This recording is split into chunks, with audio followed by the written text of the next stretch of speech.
vida, amén. Es por su gracia y por su amor, por su misericordia, que hoy estamos en este lugar.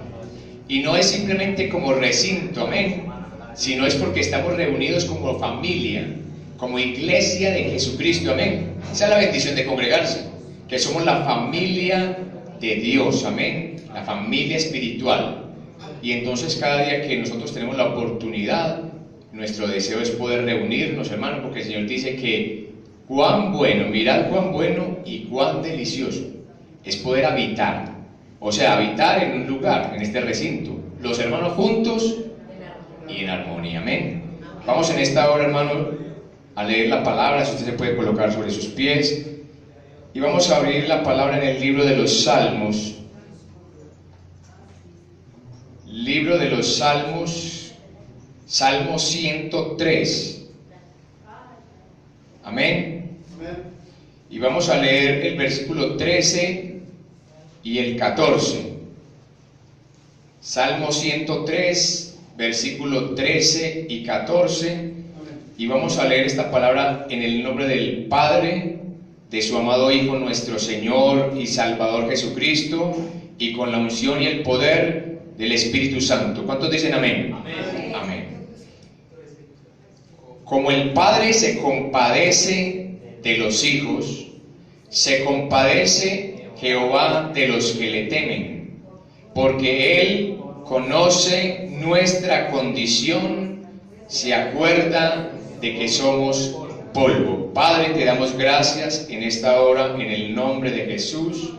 Gracias por este privilegio que nos da, Señor, de poder estar en esta hora juntos, reunidos, Señor, con el propósito de agradarte a ti primeramente, Señor, de darte a ti la gloria, la honra y el honor que solo a ti te pertenecen, y también de tener este privilegio de poder escuchar tu santa y bendita palabra, esa palabra maravillosa que bendice nuestra vida, Señor, que nos fortalece, que nos edifica, Señor, y que nos guía siempre por el camino que conduce a tu divina presencia. Te pedimos que en esta hora, Señor, hables a nuestra vida, Señor, y que seas tú, Señor, no el hombre, el que traiga esta palabra, Señor, para edificación del cuerpo de Cristo. Te lo pedimos, Padre de la gloria, en el nombre de Jesús. Amén, Señor, y amén. Pueden tomar asiento, hermanos. Vemos, hermano, que en el Salmo 103, en el versículo 13, dice: como el Padre se compadece de los hijos, se compadece Jehová de los que le temen. Cuando dice el Padre, cuando comienza el versículo 13, dice como el Padre se compadece, no está hablando del Padre eterno, amén. No está hablando de Dios el Padre, porque vemos que es con minúscula. Está hablando de un hombre natural, amén, un hombre de carne y hueso, un hombre terrenal, ¿sí? Como padre, o sea, un hombre que ya se ha casado y que ya tiene hijos, ¿sí? Porque para tener hijos, pues, lo normal y por la voluntad de Dios es que se hayan casado, amén. Esa es la voluntad de Dios, ¿cuántos lo saben? Amén, amén. Entonces, dice que como ese padre que ya tiene un hogar, que ya tiene una esposa y tiene unos hijos, dice que ese padre se compadece de sus hijos, amén. Es algo que debe estar y que por lo general está en un padre y en una madre, amén. A veces nosotros tendemos a pensar que son mejores las madres que los padres, pero no en todos los casos, amén. Hay padres excelentes y hay madres no tanto. Y hay madres muy excelentes y padres no tanto. Entonces no podemos caer en que siempre la madre es la mejor, no en todos los casos. No podemos generalizar. Pero lo natural sería que tanto en el padre como en la madre, ¿sí?, hubiese ese amor siempre por sus hijos. Amén. Ese anhelo por sus hijos, esa preocupación por sus hijos, que los padres se preocupan por los hijos. Amén. Aquí está diciendo que el padre, está colocando como ejemplo a un padre, y dice que como se compadece el padre de los hijos. ¿Y quién de nosotros que tenemos hijos no se compadece de ellos? Amén. ¿Y cómo se compadece? No es que les tenga lástimas, hay que tener cuidado, hermano, de no cambiar las palabras. Una cosa es compadecerse y otra cosa es tener lástima, ¿bien? La compasión y la lástima son totalmente distintas.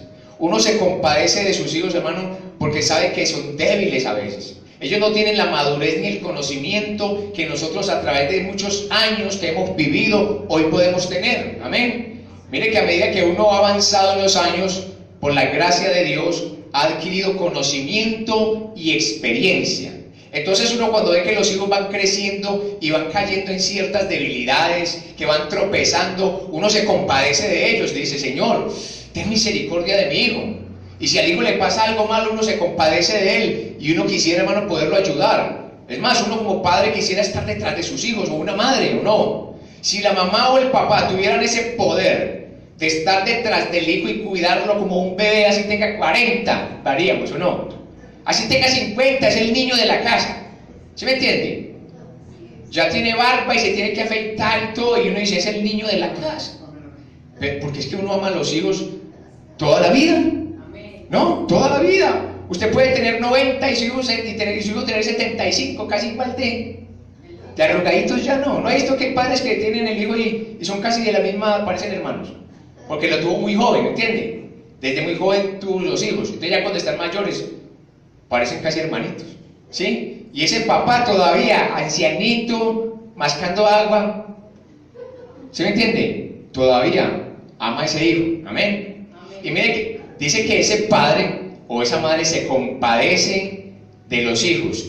Y el Señor hace esta comparación aquí, el salmista, porque dice que de esa igual manera que nosotros como hombres nos compadecemos de nuestros hijos, aquellos que tienen hijos, pero también aquellos que no lo tienen, hermano, pueden darse cuenta que sus padres son compasivos con ellos, ¿sí? Uno a veces no necesita tener hijos para saber que los padres son compasivos, amén. Porque uno dice: mi papá y mi mamá han sido compasivos conmigo, ¿sí? Han sido buenos, han sido misericordiosos.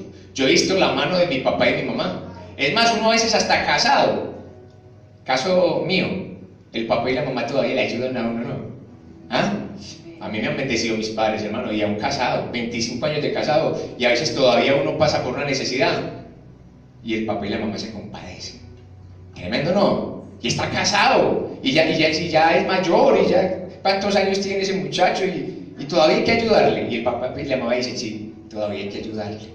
Todavía sigue siendo nuestro hijo, amén. Todavía sigue siendo ese hijo que amamos.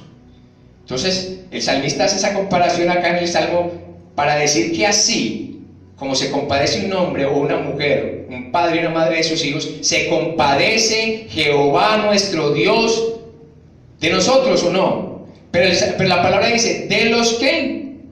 De los que le temen, porque Él conoce nuestra condición, se acuerda de que somos polvo. O sea, el Padre eterno, ahora sí estamos hablando del Padre celestial, de nuestro Padre, porque cada uno sabe que tenemos un Padre. ¿Cuántos lo creen? Amén, amén. Amén. Tenemos un Padre, hermano, que está por encima de nuestros padres terrenales.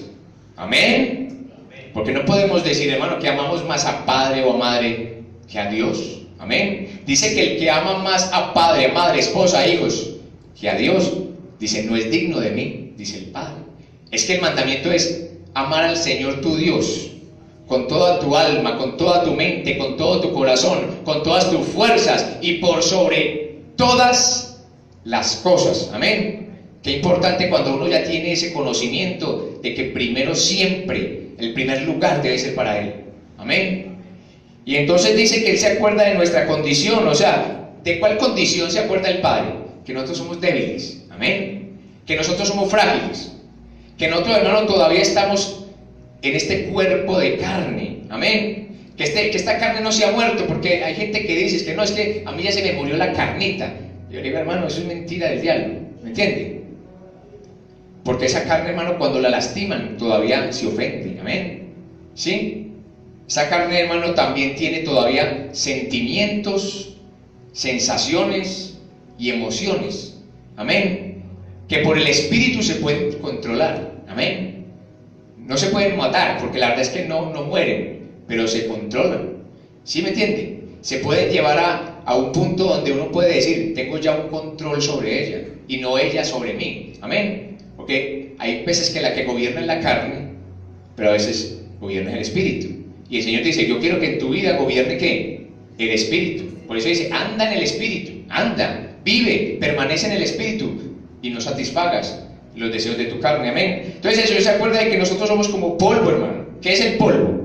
Hermano, el polvo es como decir nada, mejor dicho, no. Usted coge el polvo, hermano, un poquito de polvo, un puñado, y lo tira al aire y vaya a buscar dónde está el polvo.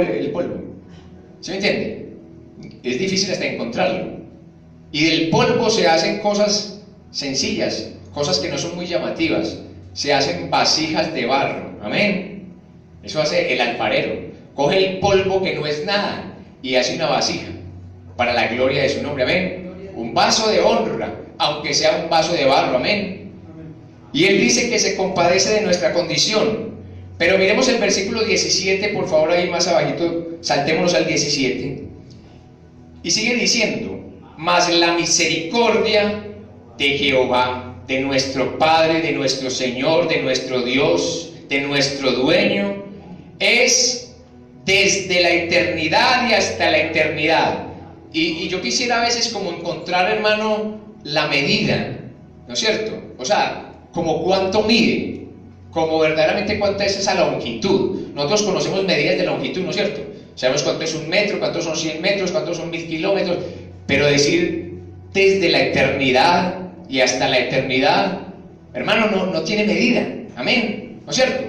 Cuando él dice que la misericordia de Dios, hermano, está diciendo que es desde la eternidad y hasta la eternidad, quiere decir que es para siempre, que no tiene fin, que no se acaba, que no termina, amén. O sea, la misericordia de nuestro Padre es diferente a la misericordia de los hombres, de nosotros, porque la misericordia de nosotros, como hombres, y cuando digo aquí hombres estoy diciendo hombre y mujer, es una misericordia limitada, amén. ¿Es limitada a qué? A lo que mi hermano o mi semejante me pueda hacer, amén. Yo puedo tener misericordia de mi hermano una vez, 2 veces, 3 veces, pero llega el momento como que uno piensa como que, es que ya me sobré de misericordia, amén. Ya he tenido 3 veces misericordia con el hermano Alfonso, hermano, y no se puede tener la cuarta, amén. Les dice que es desde la eternidad y hasta la eternidad, pero la de nosotros, ¿hasta dónde es la misericordia de nosotros? Mire que el Padre eterno es un Dios bueno, amén, porque dice que su misericordia no termina, no tiene fin, desde la eternidad y hasta la eternidad. Pero hay algo importante que continúa diciendo, hermano, y eso es lo que quiero como resaltar en esta tarde y en esta hora. Y dice que esa misericordia que es desde la eternidad y hasta la eternidad es sobre los que ¿qué? Sobre los que le temen, y su justicia sobre los hijos de los hijos. Cuando dice que esa eternidad es sobre los que le temen, nosotros tenemos que saber, ¿y qué es los que le temen? O sea, ¿cómo que esa misericordia de Dios es sobre los que le temen? Entonces nosotros podemos decir, ¿será que yo temo a Dios? Amén. Es la pregunta que en esta hora usted y yo podemos hacernos. Yo quiero la misericordia de Dios. ¿Quién no quiere la misericordia de Dios? Todos queremos la misericordia de Dios, es más, todos los días la pedimos, ¿o no? Es algo que no puede faltar en la oración, amén. Así como la sal no puede faltar en la comidita, ¿no es cierto? Así no puede faltar en la oración, Señor, ten misericordia de mí, amén. Porque le digo que si el Señor no tuviera misericordia, nosotros ya estaríamos consumidos, amén, ¿no es cierto? Por la misericordia de Jehová no hemos sido consumidos, porque nunca decayeron sus misericordias. Nuevas son cada mañana, amén. O sea que hoy nosotros, cuando despertamos, vimos la misericordia de Dios, amén. Y aún en esta hora que estamos aquí, estamos viendo la misericordia de Dios, amén. Estamos viendo la misericordia de Dios, que nos tiene con vida, que nos tiene con salud, que nos da la paz, que nos da las fuerzas, hermano, aún para estar en este lugar. ¿Y sabe por qué las fuerzas? Porque le digo, hermano, que una persona que trabaje de lunes a sábado y tenga que madrugar todos los días y trabajar hasta las 6 o 7 de la noche, algunos que trasnochan, que trabajan de noche hasta las 10, 11 de la noche, para madrugar, hermano, el día domingo venir a la iglesia no es fácil. Y digo, no es fácil, ¿sabe por qué? No porque la persona no quiera, sino porque la carne se opone, amén. ¿Usted cree que la carne no le dice a uno, ay, no, hoy no, hoy descansa, dentro de 8 días vas al culto, o no, o vas el miércoles, o vas el viernes, pero hoy no? Entonces mire, la misericordia de Dios es como que les tiende esas fuerzas, hermano. Esas fuerzas para pararse uno de la cama, porque la carne se quisiera quedar ahí tirada, hermano, cansado. Amén. Porque esta carne, este cuerpo que nosotros tenemos, que se fatiga y se cansa. Amén. Entonces cuando el Señor dice que esa misericordia es sobre los que le temen, amén, pasemos al versículo 18. ¿Quiénes son los que le temen? O sea, ¿quién puede decir que es un hombre o una mujer temeroso de Dios? Dice, sobre los que guardan su pacto y los que se acuerdan de sus mandamientos para ponerlos por obra. Mire qué sencillo, o sea, la palabra es práctica. Yo quiero la misericordia de Dios, y dice que esa misericordia de Dios es para siempre, y que es desde la eternidad y hasta la eternidad. Que Dios se compadece de ti y de mí, y se compadece de nuestra condición, porque se acuerda de que somos polvo. Pero nosotros queremos esa misericordia, queremos esa compasión del Señor, pero Él dice que esa misericordia, esa compasión es sobre los que le temen. Amén. Hermano, Dios puede tener misericordia del que tenga misericordia, porque Dios es Dios. ¿Usted cree que Él tiene misericordia de los de afuera? Sí, pero nosotros, hermano, tenemos, hermano, la misericordia de Dios, pero también la gracia de Dios. Amén. Que no la tiene el que está afuera. El Señor se puede compadecer de alguien de afuera si Él quiere, pero Él siempre querrá tener misericordia y compasión de aquellos que le temen. Amén. Hay un orden de prioridades para el Señor. Amén. Para el Señor primero son los hijos y después los de afuera. Por su palabra lo dice, ¿no? Porque primero somos la familia, los que hemos creído, los que hemos nacido de nuevo, aquellos hermanos que estamos viviendo una vida de intimidad, de comunión permanente con Él. Para Él somos primero. Él dice que somos especial tesoro, porque Él dice que nosotros que hemos nacido de nuevo somos un linaje, oiga, un linaje escogido. Tremendo, ¿no? Somos el pueblo de Dios, somos un real sacerdocio, una nación santa para Él, un especial tesoro, hermano. El de afuera, si Dios quiere, tiene misericordia de Él, pero Él se compadece de los hijos. Dice que se compadece de nosotros, que somos los hijos. Amén. Porque si algo tiene que tener usted claro, y yo, hermano, es que nosotros somos hijos de Dios. Así el diablo le diga todos los días a uno que uno no es hijo de Dios, uno, hermano, tiene que reprender esa mentira y decir: mentiroso diablo, te reprendo en el nombre de Jesús, porque yo soy hijo de Dios. Es que yo no soy hijo de Dios, hermano, porque sea mejor que cualquiera. No trata de que yo soy hijo de Dios porque es que yo sé mucha Biblia, no, o porque yo soy mejor que nadie. No, soy hijo porque Dios en su infinita misericordia se manifestó a mi vida a través de su palabra, y yo por misericordia le abrí la puerta de mi corazón. Él entró en mi vida, y Él dice que cuando Él entró a mi vida me hizo su hijo. Mas a todos los que le recibieron y a los que creen en su nombre les dio potestad de ser hechos hijos de Dios. Así, hermano, que ser hijo de Dios, hermano, no es algo que nosotros nos merecíamos, es un regalo de Dios. Yo no soy hijo porque sea bueno, no, hermano, no somos hijos por buenos, somos hijos por la gracia de Dios. Por eso el cristiano vive agradecido con el Padre, vive agradecido con el Señor, porque, hermano, nos hizo hijos de Él cuando no éramos hijos de Él. ¿Sabe qué? Éramos hijos del diablo.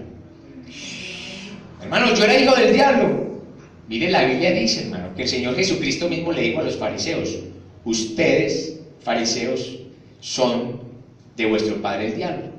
Son hijos de vuestro padre el diablo, porque las obras de vuestro padre queréis hacer. ¿Y cuáles obras hacíamos nosotros cuando no conocíamos a Jesucristo? ¿Ah? Las obras de la carne, las obras del diablo, las obras de las tinieblas, ¿sí? Todo aquello que era pecado era lo que nosotros hacíamos. Amén.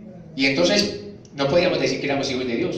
Por eso, cuando alguien que está en el mundo, cuando alguien que vive una vida de pecado, cuando alguien que no ha aceptado a Cristo como su Señor y Salvador, dice que es hijo de Dios, hermano, es otra mentira del diablo. Porque todos dicen que son hijos. Amén. Todos, hermanos, se dan cuenta: yo soy hijo de Dios, yo soy hijo de Dios, Él es mi Padre. Entonces, porque si es tu Padre, no quieres hacer la voluntad de tu Padre. Amén. Porque quieres hacer la voluntad del diablo. Amén. Entonces, hermano, el que hace la voluntad de Dios es hijo de Dios. Y el que no la hace, pues no lo es. Amén. Así de sencillo. No es que uno se autonombre hijo de Dios. Eso es algo que el Señor le otorga a aquellos que han recibido a Jesucristo en su corazón como Señor y Salvador. No estoy diciendo que le otorga a los que son buenos. No. Ojo. No. Es porque nosotros creemos, hermano. Nosotros por fe hemos creído que Él hemos recibido y que Él mora en nosotros. Hay personas que dicen que nosotros no tenemos el Espíritu Santo, vuelvo y digo lo mismo, ¿sí o no?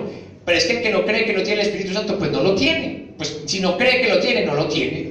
Ay, ¿qué problema hay? El Espíritu Santo no se va a meter donde alguien que no cree que lo tiene. Es por fe. El Espíritu Santo está en tu vida y en mi vida, es por fe. Pero el que no cree, pues no lo tiene y ya. ¿Para qué discutir con una persona que dice, es imposible que el Espíritu Santo viva en un estuche de carne? Pues si a él le place, hermano, morar en un estuche de carne como nosotros, pues así lo hizo. Pero Él es para los que le creen, hermano. Pero hay gente que dice, no, hermano, el Espíritu Santo no está en usted. Entonces le digo yo a esa persona, ¿y quién es el que te redarguye cuando pecas? Ah, mi conciencia. Ah, bueno, entonces usted sí no tiene el Espíritu Santo. Porque al que lo redarguye la conciencia, ese verdaderamente no tiene el Espíritu Santo. Porque el cristiano ya no es redarguido por la conciencia, sino por alguien más grande que nuestra conciencia, más superior y más poderoso, que se llama Espíritu Santo de Dios. Amén. Entonces el cristiano, no, hermano, si nosotros todavía nos redarguyera la conciencia, seríamos, hermano, hijos del diablo. Porque es que mire que el de afuera, cuando lo redarguye la conciencia, dice, ay, yo hice mal. Ay, qué pesar. ¿Yo por qué hice eso? Yo me siento tan mal. Yo he hecho ese pecado. Pero al otro día vuelve y se levanta para cometer el mismo pecado.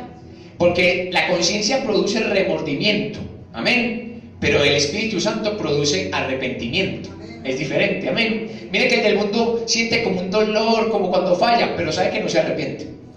Nunca se arrepiente. Pero el que tiene el Espíritu Santo, inmediatamente cuando peca, siente que el Espíritu Santo le llama la atención y se siente mal, se siente triste, se siente afligido.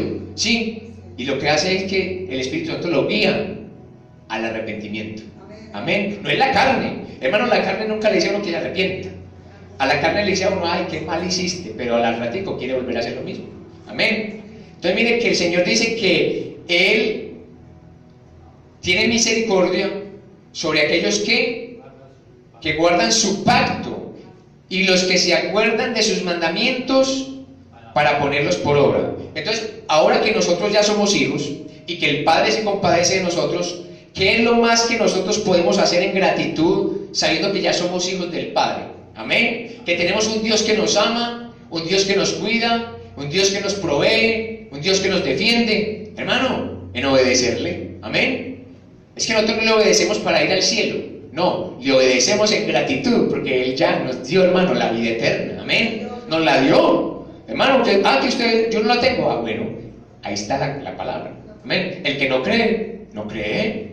El Señor dice que al que cree, es para el que cree. Y al que cree todo le es posible. Amén. ¿No siente? Y dice que no dudemos, porque es que el hombre que duda es como inconstante. Es como la onda del mar, que es llevada por el viento de un lugar a otro. Amén. Entonces, hermano, si usted y yo queremos tener la misericordia de Dios, queremos tener las bendiciones de Dios, dice que esa misericordia y que esas bendiciones son los que guardan su pacto. Ahí es cuando usted y yo nos tenemos que examinar, examinándolos a nosotros mismos, si nosotros verdaderamente sí estamos guardando sus mandamientos, ¿sí? Si estamos guardando su pacto, si estamos poniendo sus mandamientos por obra. Hermano Alfonso, yo creo que sí. Hermano, yo creo que no. Hermano, me estoy esforzando. Hermano, yo creo que es mejor el que dice que se está esforzando. ¿Se me entiende?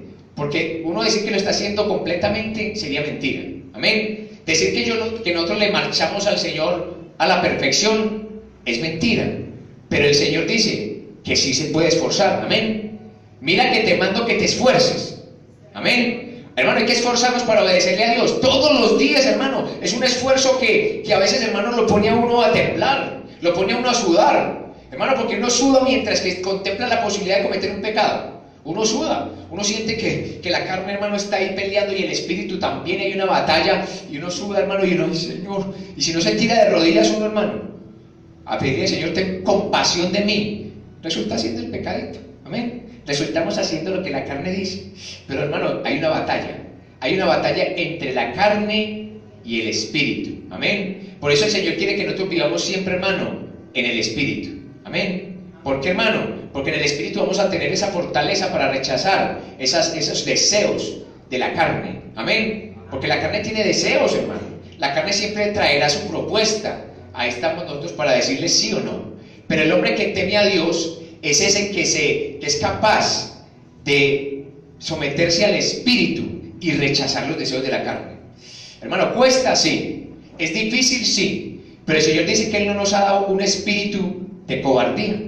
Amén. Yo no les he dado a ustedes espíritu de cobardía, sino de poder, de amor y de dominio propio. Amén. Y el dominio propio implica, hermano, que hay un dominio del pecado, hermano. ¿Sí me entiende? El espíritu tiene el dominio sobre la carne y no la carne sobre el espíritu. Amén. Cuando la carne gobierna, el espíritu se contrista. Amén. O sea que el espíritu está apagado, se está apagando. Entonces la carne tiene más fuerza. Entonces todo lo que la carne le pide a uno, uno como que automáticamente lo hace. Es como si le dieran una orden. Amén.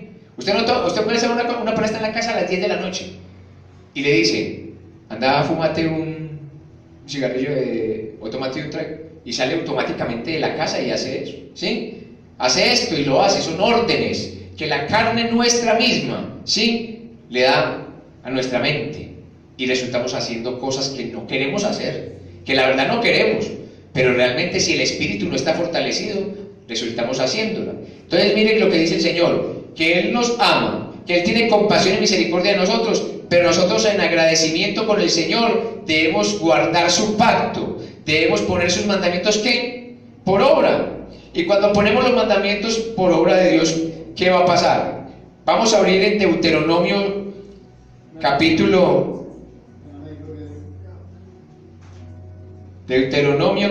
7, versículo 6. Deuteronomio capítulo 7, versículo 6. Porque tú eres pueblo santo para Jehová tu Dios. ¿Quiénes son pueblo santo? La iglesia, somos un pueblo santo, no. Porque tú eres un pueblo santo para Jehová tu Dios. Te ha escogido para hacerle un pueblo, ¿qué? Especial, más que todos los pueblos que están sobre la tierra. Amén. No por ser vosotros más que todos los pueblos, o sea, no por ser nosotros mejores que los del mundo, hermano, el Señor nos llamó a nosotros, sino por su misericordia. Amén. No por ser nosotros más que todos los pueblos os ha querido Jehová y os ha escogido, pues vosotros erais el más insignificante de todos los pueblos, sino por cuanto Jehová, ¿qué? Os amó y quiso guardar el juramento que juró a vuestros padres. Os ha sacado Jehová con mano poderosa y os ha rescatado de servidumbre, de mano de Faraón, rey de Egipto. Usted era, hermano Alfonso, ahí está hablando de la ley, ahí está hablando del Faraón, ahí está hablando, hermano, de la época, hermano, de la ley. Pero le voy a decir, hermano, si usted y yo lo traemos, hermano, a la gracia, nosotros sabemos, hermano, de que nosotros fuimos rescatados de ese Egipto, donde éramos esclavos, de ese mundo. Ese mundo tipifica a Egipto y estábamos encadenados, hermano, por cadenas que nos obligaban, hermano. Estábamos atados, hermano, al pecado, a la maldad, y el Señor nos hizo libres de esa esclavitud. Amén. Como hizo libre a Egipto, hermano, en Egipto a quién, al pueblo. Amén. ¿Los hizo libres o no? A través del siervo, ¿quién? De su siervo Moisés. Y dice, sino por cuanto Jehová os amó y quiso guardar el juramento que juró a vuestros padres, os ha sacado Jehová con mano poderosa y os ha rescatado de servidumbre. Hermano, todo el que está en el mundo está bajo servidumbre. Amén. Está esclavo, es siervo, es esclavo del diablo y está atado, hermano, al pecado. Está casi obligado a hacer lo que la carne le dice. Y dice que el Señor lo rescató, hermano, nosotros nos rescató de ahí, de la mano de Faraón. Aquí nosotros nos rescató de la mano de Faraón, pero nos rescató de otro mayor que Faraón, que es el mismo diablo. Amén. Allí era un hombre de carne y hueso. Aquí es del mismo diablo, hermano. Tremendo, ¿no? Nos rescató de las garras del diablo. Hermano, ¿usted cree que rescatarlo a uno de las garras del diablo es fácil? Vaya usted, traiga a uno, pues. Sáqueme a uno de allá. No, hermano, si no es porque Dios quiere, no pasa. Hermano, yo hoy le predigo la palabra, pero no lo vas a poder sacar. Si Dios no lo toca, si Dios no tiene misericordia, hermano, no sale de ahí. Es Dios el que liberta, amén. El que te libertó a mí y me libertó a mí. Es Dios Todopoderoso a través de su Hijo Jesucristo, amén. Y esa es la salvación que tenemos, que nosotros creemos que el Padre envió a Jesucristo, su Hijo, en rescate por nosotros, amén. Porque si no confesamos a Jesucristo no hay salvación, amén. Entonces mire que el Padre, en su sola potestad y en su amor y su misericordia, envió a su Hijo, hermano, para que nosotros hoy podamos ser llamados hijos de Dios. Y Él pueda tener compasión y misericordia de nosotros, no por buenos, sino porque hemos creído en Jesucristo, que Él ha enviado, amén. Es por eso es por gracia. ¿Sabe qué es gracia, hermano? Algo que nadie se merece. Es un favor inmerecido. Es un regalo, hermano, que usted y yo no hubiéramos podido adquirir nunca con todos los tesoros del mundo. Nunca lo hubiéramos podido obtener, pero por la misericordia de Dios. Entonces mire el versículo 9, que estamos en Deuteronomio 7, vamos al 9, dice: conoce pues que Jehová tu Dios es Dios. Amén. ¿Cuánto lo creen? Amén. Dios fiel. Amén. Él es fiel. Porque aunque nosotros somos infieles, ¿sabe qué pasa? Él permanece fiel. Hermano, ¿usted le ha sido infiel a Dios? Yo sí. Hermano, ¿y sabe qué ha hecho Él? Ha permanecido fiel. Amén. Y dice que guarda el pacto y la misericordia a los que le ¿qué? A los que le aman y guardan sus mandamientos, hermano. Mire que Él guarda el pacto. Es con aquellos que guardamos sus mandamientos, hermano. Mire qué importante. Guarda el pacto y la misericordia a los que le aman. Si se quedara el texto ahí, si el texto se quedara en los que le aman, sería maravilloso. Porque todo el mundo ama a Dios. Amén. Todo el mundo ama a Dios. Pregúntele al borracho, al sicana, al asesino, a la prostituta, al homosexual. Yo amo a Dios. Yo amo a Dios. Entonces diría el Señor: bueno, mire, yo guardo el pacto con ellos también. Pero ¿sabe por qué no guarda el pacto con ellos? Por lo que sigue diciendo ahí, dice: y guardan sus mandamientos, hermano. Así que, hermano, el de afuera no guarda los mandamientos de Dios. Y nosotros, por la misericordia de Dios, hermano, estamos batallando todos los días para guardar los mandamientos de Dios. Estamos peleando una batalla, hermano. Estamos peleando, hermano, contra los deseos de nuestra carne, de nuestra mente, de nuestros ojos, hermano. Entonces todos los días, hermano, el Señor ve que hay un deseo en tu vida de apartarte del pecado.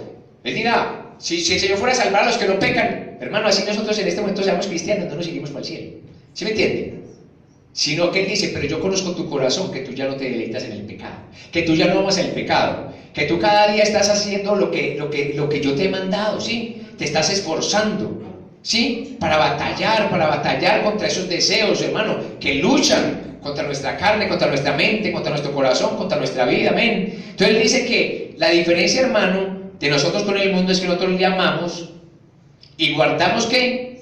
Sus mandamientos. Dice que hasta 1000 generaciones. Y dice el versículo 10: y que da el pago en persona al que le aborrece, destruyéndole. Hermano Alfonso, pero ¿quién va a decir que aborrece a Dios? Hermano, supongamos que ahora nadie, es que no, casi nadie se atreve a decir que aborrece a Dios. Eso es muy difícil, los hay. Pero le voy a decir, casi nadie dice que aborrece a Dios. Pero es que a Dios se le aborrece cuando no se le guardan sus mandamientos. Ay, hermano, mire cómo entrando el tema, ¿sí me entiende? Yo puedo decir que le amo. Yo soy cristiano, tú eres cristiano. Somos hijos de Dios. Pero como hijos de Dios, ¿qué tenemos que hacer para que verdaderamente el Padre se agrade de nosotros? Claro, hermano, guardar sus mandamientos. No es fácil, pero es una tarea que tenemos a diario. Amén. Es una lucha diaria. Yo no puedo guardar los mandamientos de Dios mañana, pero yo me voy a esforzar por guardarlos hoy. Amén. ¿Para qué yo voy a pensar en mañana? No. Hoy voy a tratar, a esforzarme de andar conforme a los mandamientos de Dios, a la voluntad de Dios. Amén. ¿Para qué? Para que Él pueda compadecerse de mí, para que Él pueda tener misericordia de mí, para que también que Él pueda derramar sus bendiciones. Amén. Porque mire lo que dice, vamos al versículo 12. Porque mire que yo quiero las bendiciones de Dios. Entonces dice: y por haber oído estos decretos, está en el 12, y por haber oído estos decretos y haberlos ¿qué? Guardado. Hermano, guardar los mandamientos de Dios no es cuando usted llega a la casa y guarda la Biblia en el nochero. ¿Sí me entiende? Usted puede guardar los mandamientos de Dios en el chifonier, si quiere bajo la cama. No es guardarlos, hermano, de guardar el libro, sino de guardarlos, es de ponerlos en observancia. ¿Sí me entiende? De observarlos, de ponerlos por obra. Amén. De obedecerlos, para ser más claros. Entonces él dice: y por haber oído, oiga, no oído estos decretos. Mire que no dice solamente por haberlos oído, sino por haberlos guardado y puesto por obra, porque es que los de afuera del mundo todos los días los oyen. ¿Usted cree que no? ¿Usted cree que la gente de afuera todos los días no oye la palabra de Dios? Dios, el Padre, todos los días envía la palabra a los que están afuera, a los que no han creído. Hermano, le digo que no hay día que una persona no diga que alguien no le hable la palabra. Es una cosa maravillosa. Porque si no es usted, hermano, y no soy yo, es otro. ¿Sí me entiende? Dios tiene hombres y mujeres en todas partes, en todo el mundo, que predican su palabra. Cuando Elías dijo: Señor, pobrecito de mí, yo soy el único, Señor, que me he esforzado y que he salido adelante, Señor, y que todavía estoy vivo. Le digo: no, Elías, todavía tengo 7000. Y Elías dijo: ay, Señor, qué pena, yo pensaba que yo era el único. Y a veces nosotros pensamos: yo soy el único que puedo predicar la palabra. No, hermano, hay muchos. Cuando usted no la predica, y yo no la predico, el Señor ponía a otro que la predique. Pero ¿sabe cuál sería el privilegio? Que yo la predicara. ¿Sí me entiende? Que usted la predicara. Porque es que muchos la están predicando y eso le agrada a Dios. Dios los está usando. Entonces yo quiero que Dios me use. Entonces yo digo, Señor, úsame para llevarle esa palabra a aquellos que están afuera, que no la conocen. Amén. ¿Para qué? Para que ellos también vengan al conocimiento de la verdad. Amén. Para que ellos también sean salvos. Es un privilegio, hermano, que usted y yo podamos ser usados por Dios. Amén. Entonces dice que los guardamos y por haberlos puesto por obra, Jehová tu Dios, que guardará contigo el pacto y la misericordia que juró que a tus padres. El 13, y te amará, te bendecirá. ¿Quién quiere que el Señor lo ame y lo bendiga? Amén, hermano, todos los días. Y te amará, te bendecirá y te multiplicará, y bendecirá el fruto de tu vientre y el fruto de tu tierra, tu grano, tu mosto, tu aceite, la cría de tus vacas y los rebaños de tus ovejas, en la tierra que juró a tus padres que te daría. 14, bendito serás más, tremendo, que todos los pueblos. No habrá en ti varón ni hembra estéril, ni en tus ganados. Y quitará Jehová de ti, ¿qué? Toda enfermedad y todas las malas